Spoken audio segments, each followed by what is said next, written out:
Mutane mai haƙuri ko yaushe yake nasara da wuri. Kai ku gaya wa mutane mai haƙuri ko yaushe yake nasara da wuri. Kai haƙuri halin manzon Allah kowa ya riga za ya yi katare.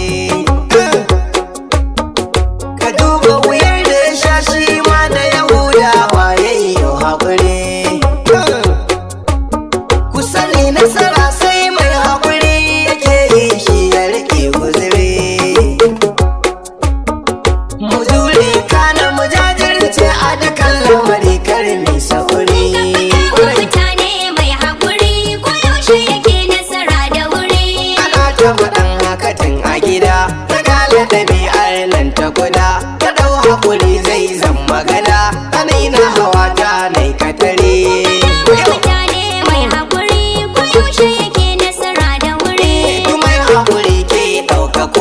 Cikin jama'a ka gai kabuwa shi ma da kafar sai yau tsayuwa sirrin haka to shi ne haƙuri. Mutane mai haƙuri ko yaushe yake nasara da wuri. Idan wani ya bi ka kai ma ka tuna ɗan uwa na kafu wani. Akwai karami da akwai bamba zabi yan yatsu za ka gani.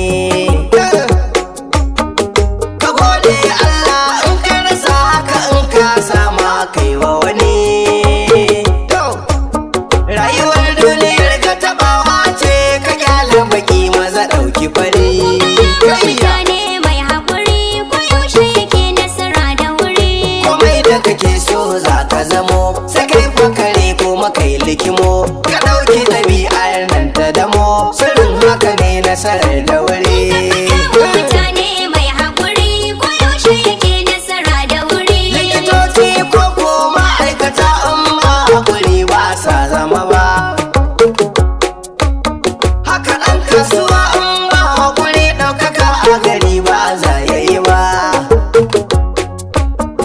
Sarakai ko kuma gwamnoni in ba haƙuri ba sa zama ba. Yan jarida ma da mawaƙanmu in ba haƙuri ba sa zama ba. Sabon uji waƙar da nake dawa haƙuri ba za na yi ba.